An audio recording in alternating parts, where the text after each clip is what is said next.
Hello everyone, कैसे हैं आप? आपका आपके YouTube channel Digvijay commerce classes पर एक बार फिर से स्वागत है। हम आपके लिए अपने इस YouTube channel Digvijay commerce classes पर बीकॉम के सिलेबस के कंपलसरी सब्जेक्ट बिजनेस इकोनॉमिक्स की पूरी एक सीरीज लेके आ रहे हैं, जिसमें आपको एक तरफ से हर एक रूल क्लियरली एक्सप्लेन किया जाएगा। आप हमसे जुड़कर अपने कॉमर्स की पढ़ाई एक प्रॉपर वे में पूरी कर सकते हैं। जैसी पढ़ाई आप पाना चाहते हैं, यहाँ बिल्कुल वैसी ही पढ़ाई आपको अवेलेबल कराई जाती है। हम आपके लिए पढ़ाई का वो नज़रिया, वो अंदाज लेके आते हैं जो आप क्लासरूम पढ़ाई या ऑफलाइन पढ़ाई में पाते थे। प्यारे दोस्तों, अगर आप हमसे नए जुड़ रहे हैं और बीकॉम या एमकॉम के किसी भी सब्जेक्ट की स्पेशल कोचिंग क्लासेस पाना चाहते हैं तो आप हमसे जुड़िए।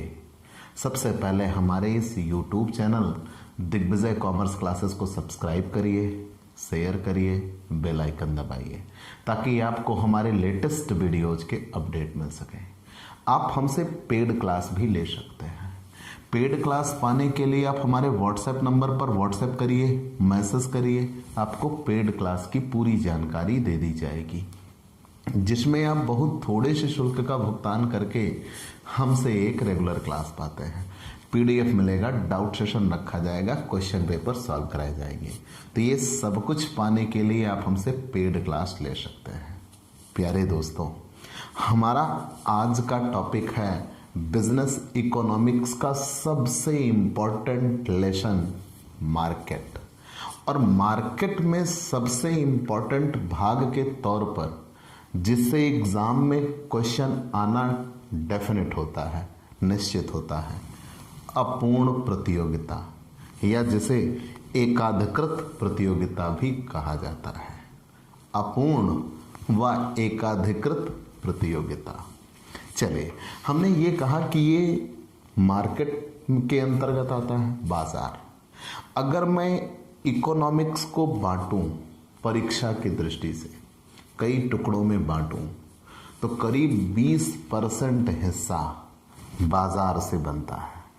मतलब ये श्योर है कि किसी भी यूनिवर्सिटी के आप एग्जाम में हो, अगर आप बिजनेस इकोनॉमिक्स का पेपर देने जा रहे हैं तो 20% क्वेश्चन मार्केट से मिलता है।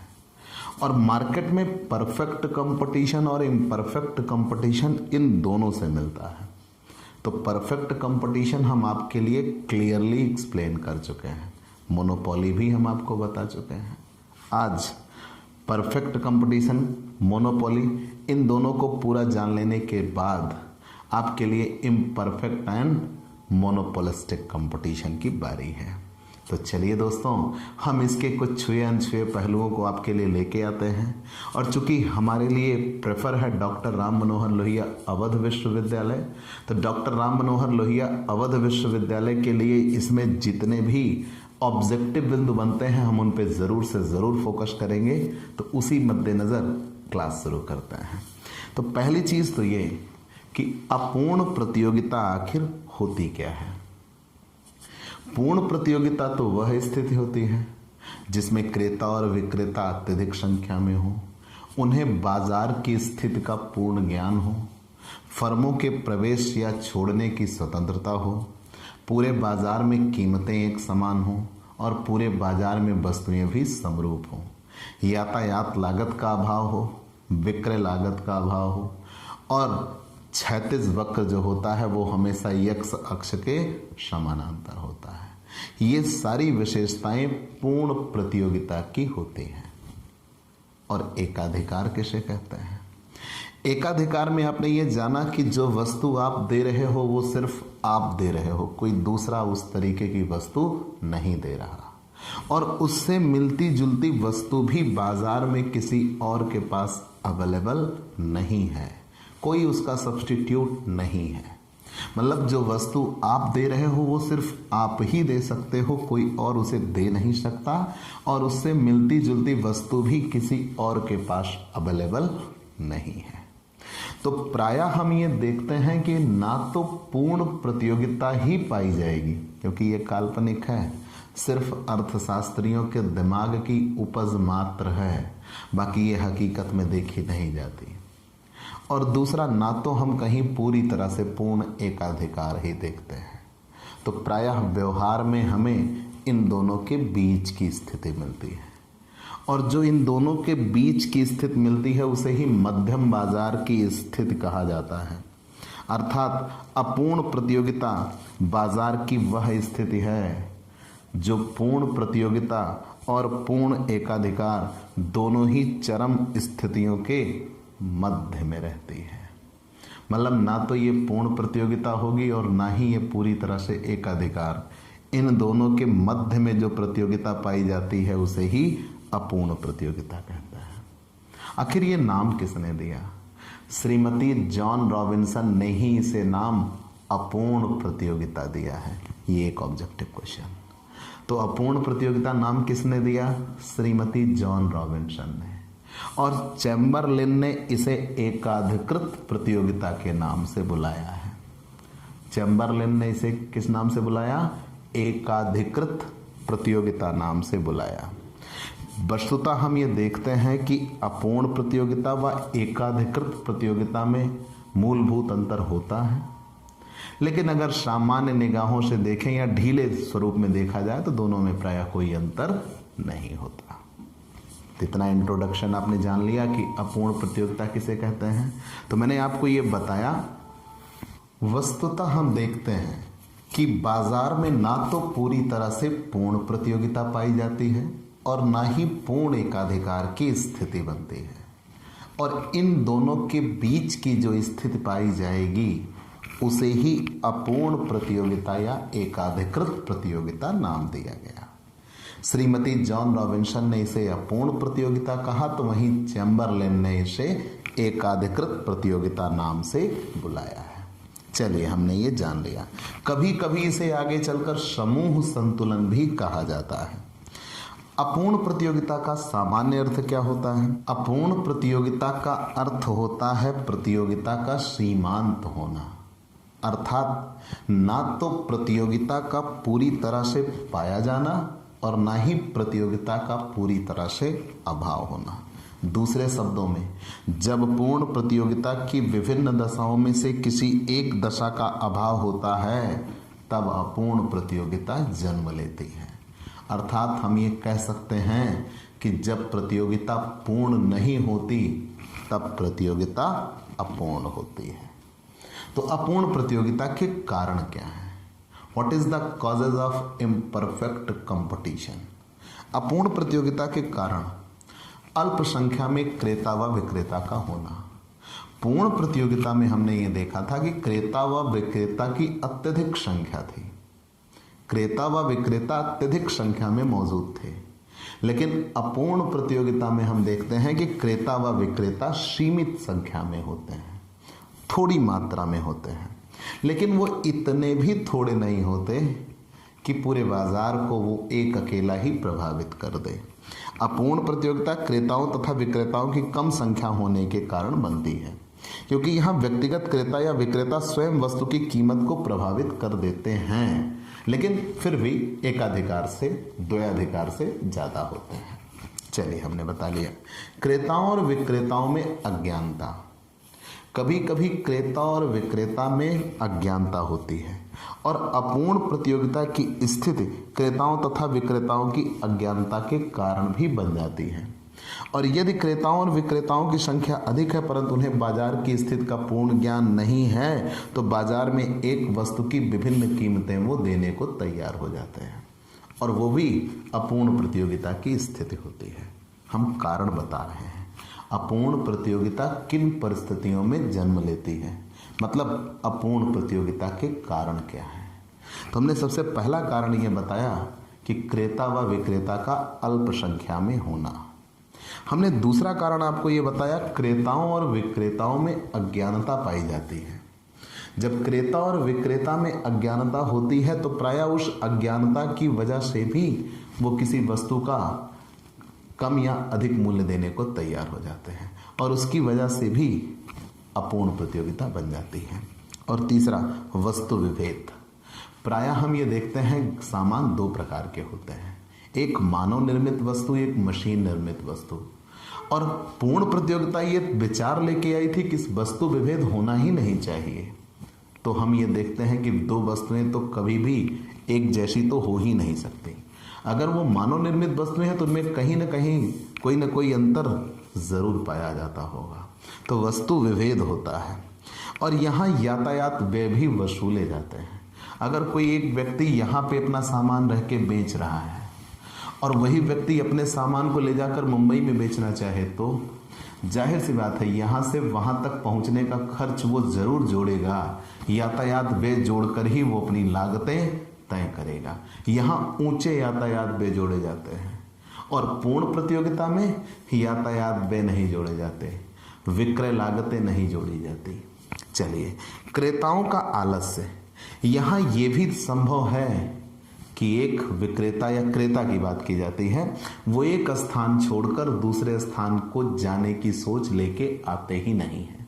वो जिस जगह से जुड़े हैं फिर उसी जगह से बंधे हैं। जबकि पूर्ण प्रतियोगिता में पूर्ण गतिशीलता पाई जाती है। कोई भी व्यक्ति एक स्थान छोड़कर दूसरे स्थान पर जाने के लिए सदैव तत्पर रहता है। तो ये तो अपूर्ण प्रतियोगिता के कुछ प्रमुख बिंदु थे जब अपूर्ण प्रतियोगिता का जन्म होता है। तो आपने जान लिया कि वास्तव में ना तो पूर्ण प्रतियोगिता की स्थिति पाई जाती है और ना ही पूर्ण एकाधिकार पाया जाता है। व्यवहार में हम ये देखते हैं, पूर्ण प्रतियोगिता का होना मतलब पूरी तरह से प्रतियोगिता का विद्यमान होना, सबके लिए समान मौके, समान अवसर होना।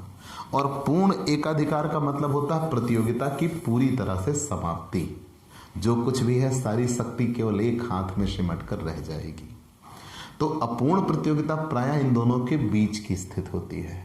ना ही पूरी तरह से प्रतियोगिता होगी और ना ही पूरी तरह से प्रतियोगिता की समाप्ति।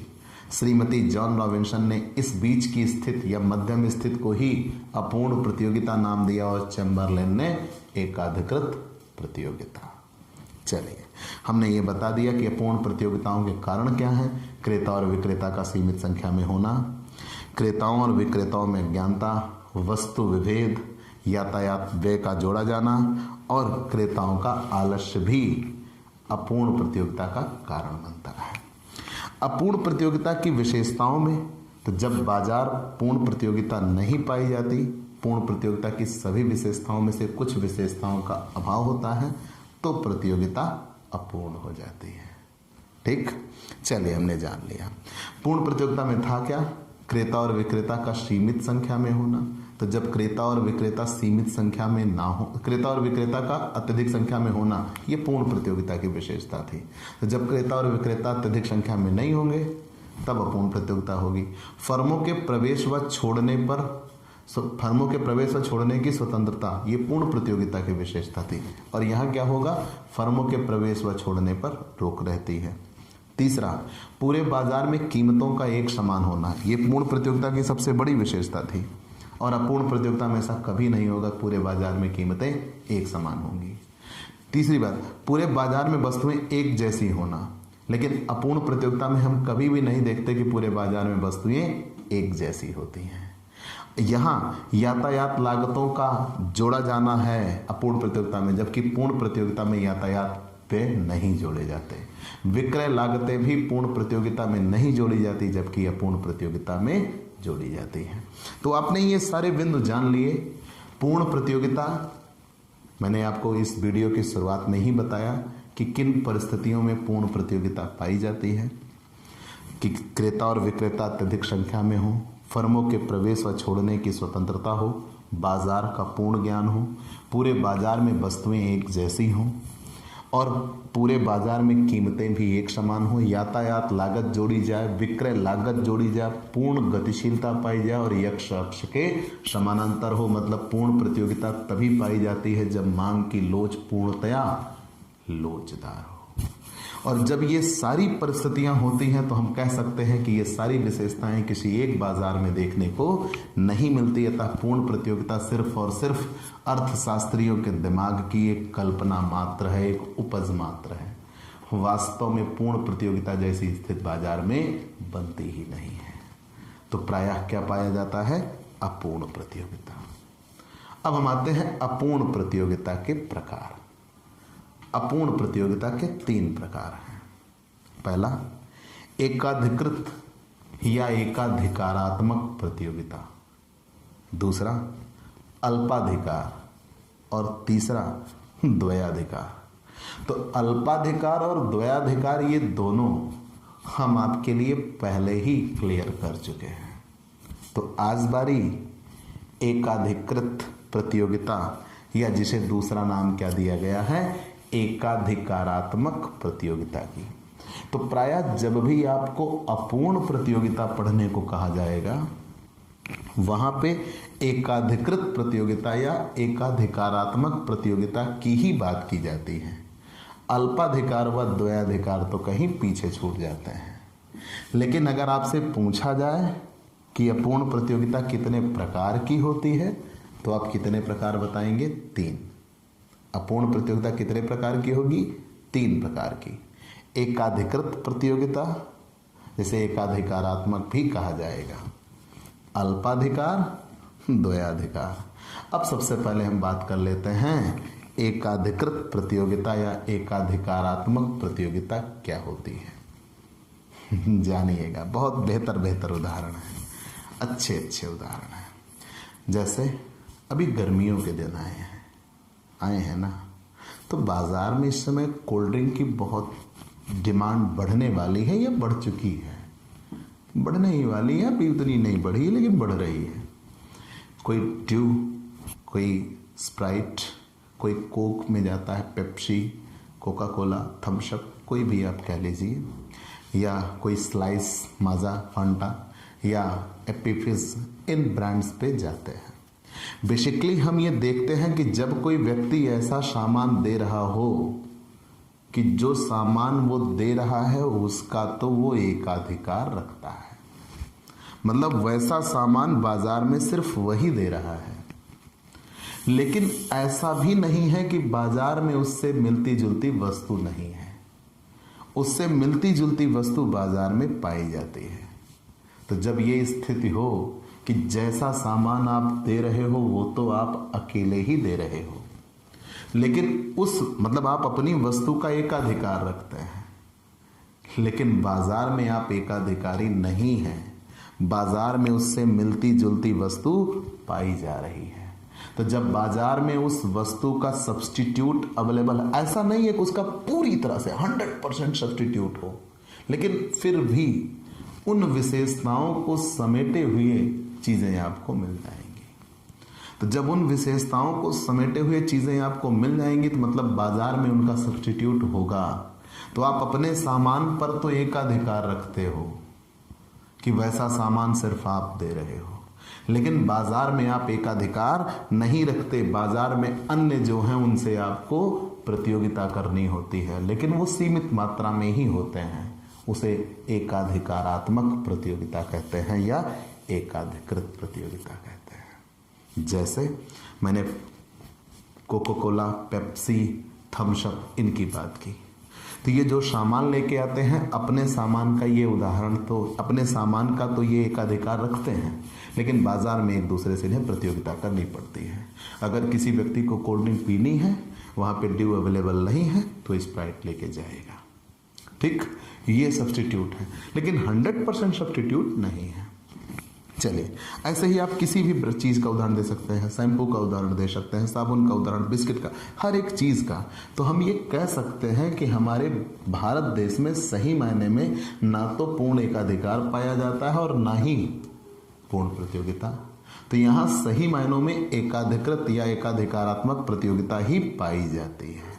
क्लियर? तो मैंने कहा एकाधिकारात्मक प्रतियोगिता से अभिप्राय उस अवस्था से है जिसमें विक्रेता वस्तुओं में इतना विभेद पाया जाता है कि वे एक दूसरे की पूर्ण प्रतिस्थापन तो नहीं होती, फिर भी प्रत्येक उत्पादक या विक्रेता का अपनी वस्तु पर पूर्ण एकाधिकार होता है, लेकिन बाजार में उन्हें प्रतियोगिता का सामना करना पड़ता है। बाजार में उनके स्थानापन्न वस्तुएं मौजूद होती हैं जो पूरी सब्स्टिट्यूट तो नहीं है, लेकिन फिर भी उन विशेषताओं को समेटे हुए अवश्य है। उसे ही एकाधिकृत प्रतियोगिता या एकाधिकारात्मक प्रतियोगिता कहेंगे। क्लियर? तो मैंने बताया कि जब कभी ऐसी स्थिति हो कि या कोई विक्रेता अपनी वस्तु का तो एकाधिकार रखता हो, जैसी वस्तु वो दे रहा है वो सिर्फ दे रहा है, लेकिन उससे मिलती जुलती वस्तुएं भी अन्य के पास मौजूद हों, तो वो अपने सामान का एकाधिकार रखेगा, लेकिन बाजार में उसका एकाधिकार नहीं होगा। और जब बाजार में उसका एकाधिकार नहीं होगा तब उसे ही क्या कहा जाएगा? एकाधिकारात्मक प्रतियोगिता या एकाधिकृत प्रतियोगिता। प्रोफेसर चैम्बरलिन की डेफिनेशन। प्रोफेसर चैम्बरलिन ने कहा, एकाधिकृत प्रतियोगिता बाजार की वह स्थिति है जिसमें कि बहुत सी छोटी फर्म होती हैं जो कि एक दूसरे से मिलती जुलती वस्तुएं बेचती हैं, परंतु वे वस्तुएं उपभोक्ता की दृष्टि से एक रूप नहीं होती हैं और उनमें थोड़ी भिन्नता या भेद होता है। पूरी डेफिनेशन क्या बनी? एकाधिकृत प्रतियोगिता बाजार की वह स्थिति है जिसमें कि बहुत सी छोटी छोटी फर्में होती हैं जो कि एक दूसरे से मिलती जुलती वस्तुएं बेचती हैं और ये वस्तुएं उपभोक्ता की दृष्टि से एक रूप नहीं होती, उनमें थोड़ी भिन्नता पाई जाती है। उसे ही एकाधिकृत प्रतियोगिता नाम दिया प्रोफेसर चैम्बरलिन ने। तो हम आते हैं एकाधिकृत प्रतियोगिता की विशेषता क्या क्या है। एकाधिकृत प्रतियोगिताओं की विशेषता, सबसे पहली विशेषता यह है विक्रेताओं की अधिक संख्या। चूंकि हमने एकाधिकार जाना है और एकाधिकार में यह था कि किसी वस्तु का एक अकेला विक्रेता होगा। हमने द्वयाधिकार जाना है। द्वयाधिकार में हमने जाना कि किसी वस्तु के केवल 2 विक्रेता होंगे और पूर्ण प्रतियोगिता जाना है कि उसमें बहुत से होंगे। तो यहाँ ये स्थिति बनती है कि किसी वस्तु के विक्रेता अधिक संख्या में होंगे, लेकिन इतने भी ज़्यादा नहीं होंगे कि पूर्ण प्रतियोगिता की स्थिति बन जाए। मतलब एक उत्पादक उत्पत्ति का बहुत थोड़ा अंश ही उत्पादित करता है। चलिए ये जान लिया। दूसरा, वस्तु विभेद या वस्तु भिन्नता। हमेशा पूर्ण प्रतियोगिता में आप स्थिति तभी देखते हैं जबकि वस्तु विभेद ना हो, लेकिन एकाधिकृत प्रतियोगिता की सबसे बड़ी विशेषता यह है कि कोई भी दूसरी वस्तु इनकी वस्तु की एग्जैक्ट सब्स्टिट्यूट नहीं होती, पूरी तरह से समरूप नहीं होती। मतलब वस्तुओं में पूर्ण विभेद पाया जाता है। चलिए तीसरी बात, फर्मों का स्वतंत्र प्रवेश। फर्मों के प्रवेश पर यहाँ कोई रोक टोक नहीं होती। जैसे एकाधिकार में क्या होता है? एकाधिकार में किसी नए फर्म को बाजार में हम प्रवेश करने ही नहीं देते। मतलब नई फर्मों के बाजार में प्रवेश पर रोक होती है, लेकिन यहाँ नई फर्मों के बाजार में प्रवेश पर कोई भी रोक नहीं है। विक्रय लागतें, यहाँ पे विक्रय लागतें वसूल की जाती हैं। प्रायः विक्रय लागतों के दम पर ही यहाँ वस्तुओं को अत्यधिक विक्रय करने का प्रयास किया जाता है और ये प्रत्येक फर्म अपनी वस्तु की एकाधिकारी होती है। जो वस्तु वो दे रही है वो वस्तु सिर्फ वही दे रही है, लेकिन उससे मिलती जुलती वस्तु बाजार में अन्य के पास अवेलेबल है। मतलब आप अपनी वस्तु का एकाधिकार रखते हैं, लेकिन आप बाजार में एकाधिकार नहीं रखते। उससे मिलती जुलती वस्तु दूसरे के पास जरूर अवेलेबल है। उपभोक्ता अपनी पसंद को प्रकट करता है। यहाँ उदाहरण के लिए जैसे कुछ लोगों को विल्स सिगरेट अधिक पसंद है, तो कुछ अधिक पैसे देकर भी विल्स ही खरीदना चाहेंगे। यहाँ ऐसे हालात बनते हैं कि उपभोक्ता अपनी पसंद की वस्तु पाना चाहता है, चाहे उसके लिए उसको अत्यधिक व्यय ही क्यों ना करना पड़े। और सबसे बड़ी बात, एकाधिकार तथा प्रतियोगिता दोनों में विद्यमानता। कैसे? यहाँ पे एकाधिकार प्रतियोगिता में एकाधिकार तथा प्रतियोगिता दोनों, एकाधिकृत प्रतियोगिता में एकाधिकार और प्रतियोगिता दोनों के तत्व पाए जाते हैं। आप अपनी वस्तु का एकाधिकार रखते हैं, लेकिन बाजार में अन्य जो उससे मिलते जुलते हैं आप उनसे प्रतियोगिता करते हैं, तो उसे ही एकाधिकृत प्रतियोगिता कहते हैं। मतलब ये एकाधिकार रखते हुए प्रतियोगिता की स्थिति बनती है। और समूह साम्य, एकाधिकार प्रतियोगिता में उद्योग का साम्य नहीं होता, बल्कि एक समूह का साम्य होता है। ये विशेष रूप से याद रखिएगा। ये ऑब्जेक्टिव क्वेश्चन बहुत बड़ा ऑब्जेक्टिव क्वेश्चन है।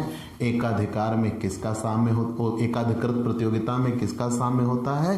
किसी उद्योग को साम्य नहीं होता, बल्कि यहाँ समूह का साम्य होता है। पूर्ण प्रतियोगिता में किसका साम्य होता है? उद्योग का। एकाधिकार में किसका? फर्म का। और यहां हम किसका देखते हैं? पूरे एक समूह का साम्य देखते हैं।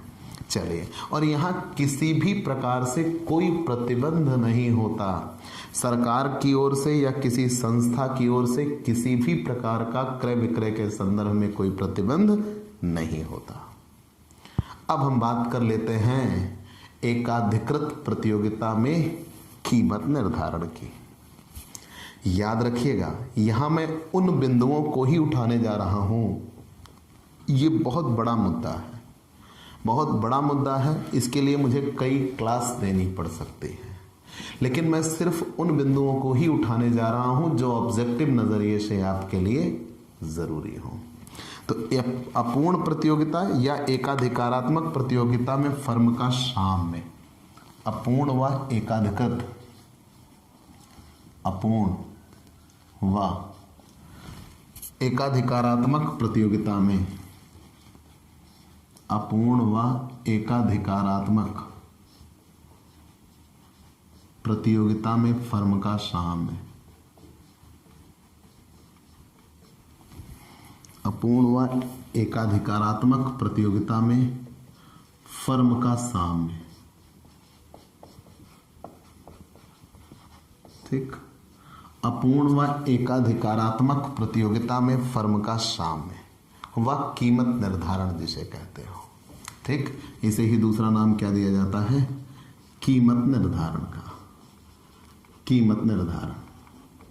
ठीक, मतलब अपूर्ण प्रतियोगिता में कीमत निर्धारण आप कहां देखते हैं? ठीक, यहां पे ये विशेष रूप से याद रखिएगा, अपूर्ण व एकाधिकारात्मक प्रतियोगिता में फर्म का साम्य या कीमत निर्धारण। तो जहां बात फर्म की जाए तो वहां पे फर्म अपनी कीमतें कहां तय करना चाहती है? जहां उसे अधिकतम लाभ हो। जहां उसे अधिकतम लाभ हो वहीं पे वो अपनी कीमतें तय करना चाहती है। तो एकाधिकारात्मक प्रतियोगिता के अंतर्गत भी एकाधिकारी की भांति ही फर्में अधिकतम लाभ कमाना चाहती हैं, और अधिकतम लाभ प्राप्त करने के उद्देश्य से विक्रेता वस्तु का उत्पादन तथा विक्रय उस समय तक बढ़ाता रहता है जब तक कि अतिरिक्त इकाई के बेचने से प्राप्त होने वाली आय उसको उत्पादित करने में जो लागत लगती है उससे अधिक है। मतलब जब तक सीमांत आगम सीमांत आय के बराबर नहीं हो जाती तब तक वो उत्पादन करता रहेगा। मतलब संतुलन की बिंदु कब होगी? संतुलन की बिंदु तो उसे कहते हैं ना जिसमें उत्पादन की दशा में ना तो अब कमी हो ना ही अब वृद्धि हो। तो जहां पे यमार बराबर यमसी के होगा उस बिंदु पर ही साम्य माना जाता है। ठीक, जहां पे यमार बराबर यमसी उसी बिंदु पर साम्य माना जाएगा। सीमांत आगम बराबर सीमांत लागत के। दूसरे शब्दों में एकाधिकारात्मक प्रतियोगिता की स्थिति में कीमत निर्धारण उस बिंदु पर होता है जहां किसी वस्तु की सीमांत लागत और सीमांत आगम दोनों एक दूसरे के बराबर होती हैं। चूंकि संतुलन की स्थिति उस समय उत्पन्न होती है जबकि सीमांत आगम और सीमांत आय दोनों एक दूसरे के बराबर हों, अतः इस बिंदु के पश्चात विक्रेता उत्पादन का विस्तार रोक देता है। अब वो उससे अतिरिक्त इकाई नहीं बनाएगा और ना ही उसे बेचेगा। तो मैंने आपसे ये पहले भी कहा था कि जब कभी आप फर्म की बात करते हो तो फर्मों का अंतिम उद्देश्य ही है लाभ को अधिकतम करना। जब तक वो एक इकाई बना के बेचेंगे तो उस इकाई को बनने में जो लागत लगती है वो सीमांत लागत कहलाती है, और उस इकाई को बेच के जो आय होगी वो सीमांत आगम कहलाएगी। और जब तक सीमांत आगम ज़्यादा है, सीमांत लागत कम है, तो एक उत्पादक उत्पादन करता जाएगा। जिस दिन ऐसा हो जाए, जैसे मान लीजिए मैंने 10 सामान 100 रुपए में बनाया, तो यहाँ जो 10 सामान 100 रुपए में बनाया, 11 सामान मैंने 108 में बनाया। तो अगर जो ये 8वां सामान बनाया मैंने कितने रुपए, 11वां सामान बनाया वो कितने रुपए बनाया? 8 रुपए बनाया। तो इस 11वें सामान को बेचकर अगर मैं 8 से ज्यादा कमा रहा हूं तब तक तो मैं सामान बनाता ही रहूँगा, बेचता ही रहूँगा।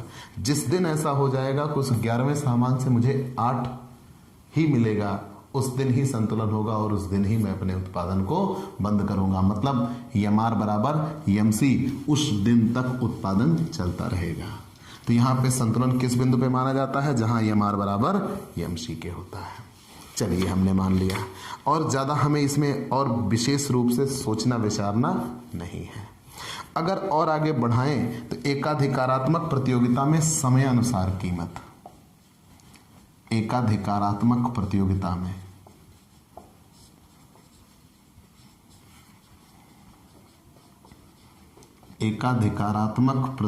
में समयानुसार कीमत,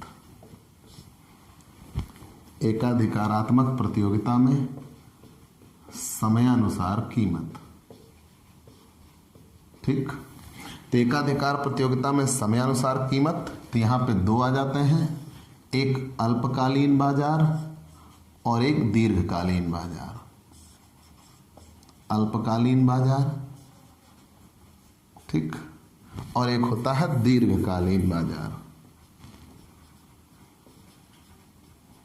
अल्पकालीन बाजार, दीर्घकालीन बाजार। ठीक, अल्पकालीन बाजार, दीर्घकालीन बाजार। अल्पकालीन बाजार में तो 3 स्थितियां बन जाती हैं। ठीक, 3 स्थितियां बन जाती हैं। सामान्य लाभ,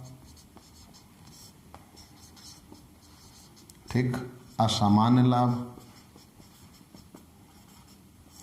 पहले असामान्य लाभ ही लिखें, ज़्यादा बेहतर होगा। असामान्य लाभ, सामान्य लाभ और हानि, ये 3 दशाएं बनती हैं। लेकिन दीर्घकालीन में केवल और केवल एक स्थिति बनती है सामान्य लाभ की, क्योंकि असामान्य लाभ और हानि नहीं होती। तो याद रखिएगा, एकाधिकारात्मक प्रतियोगिता में समयानुसार कीमत। तो एकाधिकारात्मक प्रतियोगिता में समयानुसार कीमत कैसे तय की जाएगी? तो सबसे पहले हम यहाँ 2 बिंदुओं का अध्ययन करेंगे, अल्पकालीन बाजार का और दीर्घकालीन बाजार का। तो चूंकि ये ऑब्जेक्टिव क्वेश्चन आया हुआ है, इसलिए मैंने ये लिख दिया कि अल्पकालीन बाजार में तीनों दशाएं, अपूर्ण प्रतियोगिता में एक फर्म अल्पकालीन बाजार में तीनों दशाओं को प्राप्त कर सकती है। वो सामान्य लाभ भी प्राप्त कर सकती है, असामान्य लाभ भी प्राप्त कर सकती है और उसे हानि भी हो सकती है। और दीर्घकालीन बाजार में उसे सिर्फ और सिर्फ सामान्य लाभ ही होगा, असामान्य लाभ या हानि की स्थिति नहीं होती। ऐसा क्यों, वही हम यहाँ जानेंगे। तो मैंने आपसे ये कहा कि एकाधिकारात्मक प्रतियोगिता में समयानुसार कीमत। तो एकाधिकारात्मक प्रतियोगिता वाले बाजार में हम समय के आधार पर 2 भागों में बांट देते हैं, एक अल्पकालीन बाजार, एक दीर्घकालीन बाजार। और अल्पकालीन बाजार में हम 3 भागों में बांट देते हैं, असामान्य लाभ, सामान्य लाभ और हानि। ऐसा क्यों? क्योंकि अल्पकाल में हमारे पास इतना समय ही नहीं होता कि हम मांग के अनुसार या कीमत के अनुसार अपनी, कह लीजिए उत्पादन, मांग के अनुसार हम अपने उत्पादन को व्यवस्थित कर सकें। हमारे पास जितने संसाधन हैं उससे ही हम अधिकतम से अधिकतम उत्पादन करने का प्रयास करते हैं। अन्य, या कह लीजिए हम अपनी क्षमता नहीं बढ़ा सकते। जब अपनी क्षमता नहीं बढ़ा सकते, अगर हमारे रिसोर्सेज जितने हैं उससे हम जितने उत्पादन करते हैं और उसकी सहायता से उस चीज़ के लिए हम एलिजिबल हो गए, तो हमें अतिरिक्त लाभ मिल जाएगा, वो असामान्य लाभ की श्रेणी आ जाएगी। और जैसे ही हम उस ओर बढ़ चलेंगे कि सब उस ओर आ गए हैं, तो फिर हमें जैसे ही वो परिस्थितियां सामान्य बनेगी, सामान्य लाभ की ओर आ जाएंगे। और अगर हमने सही निर्णय नहीं उठाया तो हानि की स्थिति भी बन सकती है। तो इनके बारे में हम थोड़ा सा आपको अध्ययन बताते हैं। तो हमने ये कहा, एकाधिकारात्मक प्रतियोगिता में समयानुसार कीमत 2 बिंदुओं में देखी जाती है, अल्पकालीन बाजार, दीर्घकालीन बाजार। और अल्पकालीन बाजार में कितनी स्थितियां मिल जाती हैं? 3, असामान्य लाभ, सामान्य लाभ और हानि। अल्पकाल में उत्पादकों में प्रतियोगिता बहुत ज़्यादा होती है, और प्रतियोगिता बहुत ज़्यादा होने के साथ साथ उत्पादक मांग के अनुसार अपनी पूर्ति को व्यवस्थित भी नहीं कर पाते कि जैसी मांग हो वैसी पूर्ति कर लें। मतलब ना मांग के अनुसार वो घटा सकते हैं और ना ही मांग के अनुसार बढ़ा सकते हैं। अतः अल्पकाल में एक उत्पादक को अधिक मात्रा में लाभ या हानि की संभावना रहती है। अगर उसे अधिक मात्रा में लाभ होता है तो असामान्य लाभ, अगर उसे अधिक मात्रा में हानि हो सकती है तो हानि की भी संभावना बन जाती है। यदि फर्म वस्तु की मांग मजबूत होती है और उसका कोई निकट स्थानापन्न बाजार में नहीं है तो जो भी ग्राहक हैं वो आपकी ओर अट्रैक्टिव होंगे और जब वो आपकी ओर आएंगे तो फर्म अपनी वस्तु को ऊंची कीमत पर बेचकर असामान्य लाभ प्राप्त करेगा।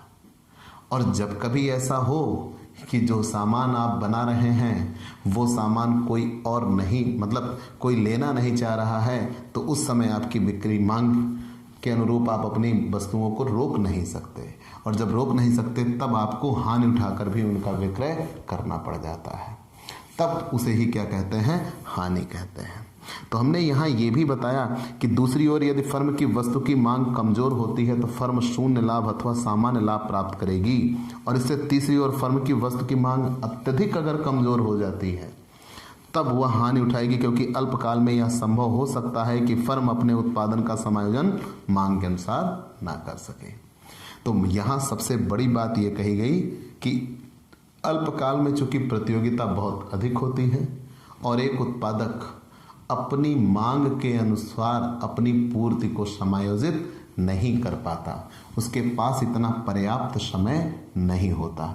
यदि चीजें उसके पक्ष में जा रही हैं, मतलब जो सामान वो दे रहा है उसकी मांग अत्यधिक बढ़ रही है और बाजार में किसी और के पास उसका कोई सब्स्टिट्यूट नहीं है, तो वो अपनी वस्तुओं को अधिक दामों पे बेच के लाभ कमाएगा, असामान्य लाभ कमाएगा। जैसे ही ये स्थितियां घटेंगी लोग उसकी ओर आना शुरू होंगे। तो जब लोग उसकी ओर आना शुरू होंगे, कई और फर्में उसी तरीके के व्यवसाय में आना शुरू होंगी, तब उसके वो असामान्य लाभ की स्थिति किस में आ जाएगी? सामान्य लाभ में आ जाएगी। और अगर ऐसा कहीं हुआ कि उसने जो सामान बनाया है बिल्कुल भी उसकी मांग नहीं है, बहुत कम मांग है, तो वो हानि की दशा में भी अपने सामान को बेचेगा, मतलब उसे हानि उठानी पड़ सकती है। तो ये तीन परिस्थितियां बन गई। असामान्य लाभ कब होता है? तो मैंने बताया फर्म को असामान्य लाभ इसलिए प्राप्त होता है क्योंकि अल्पकाल में नई फर्म बाजार में प्रवेश नहीं कर सकती और फर्म विशेष की स्थानापन्न वस्तुएं भी उपलब्ध नहीं होती। तो जो वस्तु आप बेच रहे हो उस वस्तु की आपके ही पास पूर्ति अवेलेबल है, कोई और वैसी पूर्ति दे नहीं सकता, तो आप अपनी वस्तु को महंगे दामों पर बेचना शुरू करते हो। जब आप अपनी वस्तु को महंगे दामों पर बेचना शुरू करते हो तब आपको असामान्य लाभ मिलता है। सामान्य लाभ कब मिलेगा? जब ऐसा होगा तो कि असामान्य लाभ आपने पाया तो लोग उस ओर रुख करेंगे। तो जब कई फर्में उस ओर आ जाएंगी तब उस परिस्थिति में ऐसा होगा कि फर्म को फिर लाभ बंटना शुरू हो जाएगा, फिर सामान्य लाभ की ओर हम आ जाते हैं।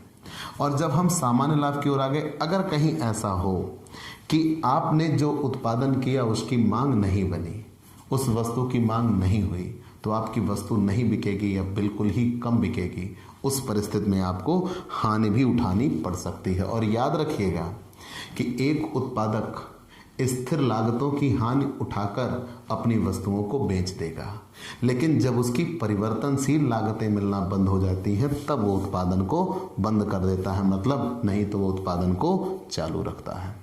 क्योंकि अल्पकाल में स्थिर लागतों से बचा नहीं जा सकता, इसलिए फर्म केवल स्थिर लागत तक की हानि सह सकती है। अगर परिवर्तनशील लागतों की हानि होनी शुरू हो गई तब वो उत्पादन बंद कर देंगी।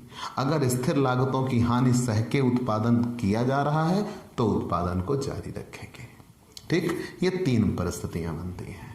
लेकिन यहाँ पे याद रखिएगा, मैं आपको फिगर नहीं बता रहा हूँ क्योंकि मैंने कहा था मैं बीकॉम फर्स्ट ईयर को टारगेट करके ये क्लासेस तैयार कर रहा हूँ। वहाँ आपको ऑब्जेक्टिव क्वेश्चन क्लियर करने हैं, चार्ट नहीं क्लियर करना। ठीक, अगर आपको चार्ट चाहिए तो प्लीज़ हमारे व्हाट्सएप नंबर पे व्हाट्सएप करिए, हम आपको पेड क्लास के ज़रिए वो सारी डिटेल आप तक अवेलेबल करा देंगे। प्यारे दोस्तों, उपरोक्त चीज़ें आपने ये जान लिया तो अल्पकाल में संतुलन की तीन दशाएं बनती हैं। ये नोट डाउन आप कर लीजिएगा। क्या क्या? एक तो यमसी वक्र यमार को काटता है। यमसी, ये पूछे जा सकते हैं इसलिए बता रहा हूं। यमसी वक्र यमार को काटता है, एक परिस्थिति ये बनती है। दूसरी बात ये बनती है यमसी वक्र यमार को नीचे से काटता है। यमसी वक्र यमार को नीचे से काटता है। यमसी वक्र यमार को नीचे से काटता है। ठीक, दो स्थिति हो गई। और तीसरी, ए आर तथा एबीसी, ए आर वक्र एबीसी वक्र के न्यूनतम बिंदु के स्पर्शी हो। ए आर वक्र एबीसी वक्र के, एबीसी वक्र के न्यूनतम बिंदु के स्पर्शी, न्यूनतम बिंदु के स्पर्शी, न्यूनतम बिंदु के स्पर्शी हो या इससे ऊपर हो या इससे ऊपर हो। मतलब कितनी स्थितियां बन जाती हैं? 3। याद रखिएगा, पहली, दूसरी, तीसरी। मतलब आपने क्या जाना कि जब आप अल्पकालीन बाजार में एकाधिकृत प्रतियोगिता में समयानुसार कीमत में अल्पकालीन बाजार में 3 परिस्थितियां देखते हैं तो वहां ये 3 विशेषताएं आपको नजर आती हैं।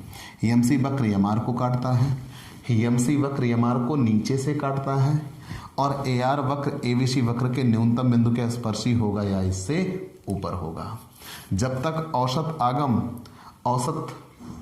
औसत परिवर्तनशील लागत के न्यूनतम बिंदु को स्पर्श कर रहा है वहां तक तो उत्पादन होगा, या औसत आगम ऊपर ही होना चाहिए। अगर ऐसा हो गया कि औसत आगम औसत परिवर्तनशील लागत से नीचे हो गई तो हानि परिवर्तनशील लागतों की हो जाएगी, और जब परिवर्तनशील लागतों की हानि हो जाएगी तो उत्पादन बिल्कुल भी नहीं किया जाएगा। मतलब ए आर एबीसी को टच करे या उससे ऊपर ही रहे, एबीसी के नीचे ए आर नहीं होना चाहिए। तो यहाँ पे 3 निष्कर्ष निकलते हैं। क्या क्या? जब ए आर यदि औसत आय औसत लागत से अधिक है तो फर्म औसत आगम ए आर जब बड़ा होगा एसी से तो असामान्य लाभ होगा, असामान्य लाभ होगा। जब ए आर छोटा होगा एसी से तो हानि होगी, और जब ए आर बराबर होगा एसी के तो सामान्य लाभ होगा। ठीक, और जब ए आर एबीसी के बराबर होगा तो उत्पादन बंद। ठीक, तो ये 4 बातें बनती हैं। मैंने क्या कहा? जब औसत आगम औसत लागत से ज़्यादा है तो असामान्य लाभ होता है, जब औसत आगम औसत लागत से कम है तो हानि होती है, जब औसत आगम औसत लागत के बराबर है तो यहाँ पे सामान्य लाभ प्रदर्शित होता है, और जब ए आर एबीसी के बराबर हो जाए मतलब औसत आगम औसत परिवर्तनशील लागत के बराबर हो जाती है तो वहीं पे उत्पादन रोक दिया जाता है। चलिए अब बात कर लेते हैं दीर्घकाल में सामान्य लाभ की। दीर्घकाल में सिर्फ और सिर्फ सामान्य लाभ की स्थिति बनती है, असामान्य लाभ की स्थिति नहीं बन पाती, और हानि की भी स्थिति नहीं बनती।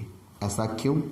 क्योंकि दीर्घकाल में समय इतना अधिक होता है कि एक उत्पादक अपनी पूर्ति को मांग के अनुरूप व्यवस्थित कर देता है, और फर्मों के पास भी इतना समय होता है कि वो दूसरी वस्तुएं भी बाजार में आ सकती हैं।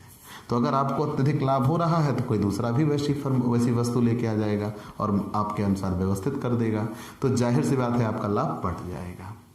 तो यहाँ ये कहा जाता है दीर्घकाल में समय इतना अधिक होता है कि फर्म मांग में होने वाले परिवर्तनों के अनुसार अपनी पूर्ति को समायोजित कर सकती हैं। फर्म अपने आकार में परिवर्तन कर सकती हैं, अपने स्थिर साधनों में परिवर्तन कर सकती हैं, और नई फर्मों की स्थापना भी की जा सकती है। अतः दीर्घकाल में किसी भी फर्म को असामान्य लाभ प्राप्त नहीं हो सकता, क्योंकि यदि फर्मों को असाधारण लाभ प्राप्त होता है तो प्रवेश की स्वतंत्रता की वजह से नई फर्में बाजार में आ जाएंगी, और जब नई फर्में बाजार में प्रवेश कर जाएंगी तो उनके आगमन होने से मांग घट जाएगी। जब उनके आगमन होने की वजह से मांग घट जाएगी, जाहिर सी बात है मांग बढ़ जाएगी, पूर्ति बढ़ जाएगी। ठीक है ना? तो पूर्ति बढ़ जाएगी, तब उस परिस्थिति में कीमतें क्या हो जाएंगी? घट जाएंगी। तो फिर कुछ फर्में छोड़कर चली जाएंगी। ध्यान दीजिएगा, मैंने ये कहा कि जब पहले आपकी फर्म अकेली थी, आप लाभ कमा रहे थे, ज़्यादा लाभ कमा रहे थे, तो उसकी वजह से कुछ और फर्में अट्रैक्टिव हुई वहाँ आने के लिए।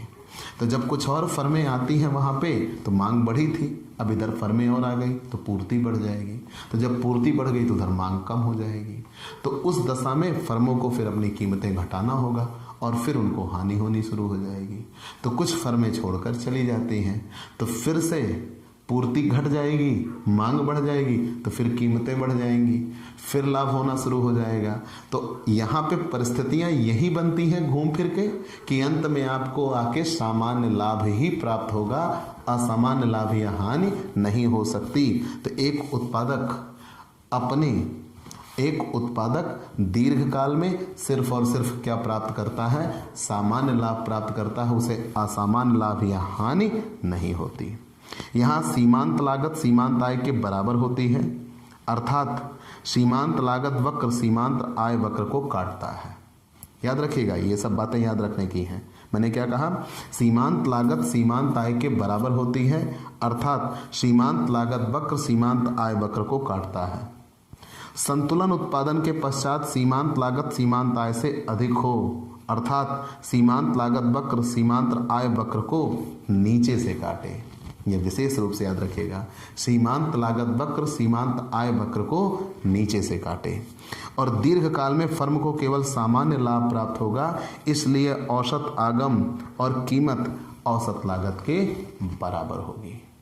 औसत आगम और औसत लागत दोनों, और कीमत, औसत आगम कीमत औसत लागत के बराबर होगी। चलिए, ये चीज़ें हमने आपको बता दिया, सारे टॉपिक आपको क्लियर कर दिए। इसे समूह संतुलन भी कहा जाता है। विक्रय लागतें यहाँ जोड़ी जाती हैं। पूर्ण प्रतियोगिता की दशा में समरूप वस्तुओं का उत्पादन करने वाली बहुत सी फर्में होती हैं। इन फर्मों के समूह को उद्योग कहा जाता है और एकाधिकार की स्थिति में केवल एक ही फर्म होती है, अतः समूह में उद्योग का प्रश्न ही नहीं उत्पन्न होता। लेकिन एकाधिकृत प्रतियोगिता की स्थिति में बहुत सी फर्में होती हैं, परंतु उनकी जो वस्तुएं होती हैं वो निकटतम स्थानापन्न होती हैं, पूर्ण स्थानापन्न नहीं होती, अर्थात उनमें विभिन्नता पाई जाती है। और प्रोफेसर चैम्बरलेन ने ऐसी फर्मों के समूह के लिए जिनके उत्पादन में विभिन्नता पाई जाती है, उद्योग के स्थान पर समूह शब्द का नाम दिया है। मतलब एकाधिकार में तो केवल एक वस्तु होगी और पूर्ण प्रतियोगिता में समरूप वस्तु होगी। लेकिन यहाँ पूर्ण प्रतियोगिता में क्या है कि वस्तु मिलती जुलती होगी, पूरी तरह से समरूप नहीं होगी। तब उसे हम उद्योग में ना रखकर किस में रखते हैं, समूह में रखते हैं। जैसे साबुन बनाने वाली फर्मों का समूह, टूथपेस्ट बनाने वाली फर्मों का समूह, तो उसी के लिए समूह संतुलन की बात की जाती है। चलिए, इससे ज़्यादा आपको इस लेसन में नहीं जानना। तो प्यारे दोस्तों, आपको ये क्लास कैसी लगी हमें ज़रूर बताइएगा। आपके लाइक और कमेंट का इंतज़ार रहेगा। आप हमसे पेड क्लास भी ले सकते हैं। पेड क्लास पाने के लिए आप हमारे व्हाट्सएप नंबर पर व्हाट्सएप करिए, मैसेज करिए, आपको पेड क्लास की पूरी जानकारी दे दी जाएगी, जिसमें आप बहुत थोड़े से शुल्क का भुगतान करके हमसे एक रेगुलर क्लास पाते हैं। पीडीएफ मिलेगा, डाउट सेशन रखा जाएगा, क्वेश्चन पेपर सॉल्व कराए जाएंगे। तो ये सब कुछ पाने के लिए आप हमसे पेड क्लास ले सकते हैं। और स्पेशली अगर आप हमसे नए जुड़े हैं तो सबसे पहले हमारे इस YouTube channel Digvijay commerce classes को सब्सक्राइब करिए, शेयर करिए, बेल आइकन दबाइए, ताकि आपको हमारे लेटेस्ट वीडियोज़ के अपडेट मिल सकें। तो आज की क्लास में इतना ही। अगले दिन नए टॉपिक के साथ फिर से मुलाकात होगी। चलते हैं दोस्तों, बाय बाय दोस्तों।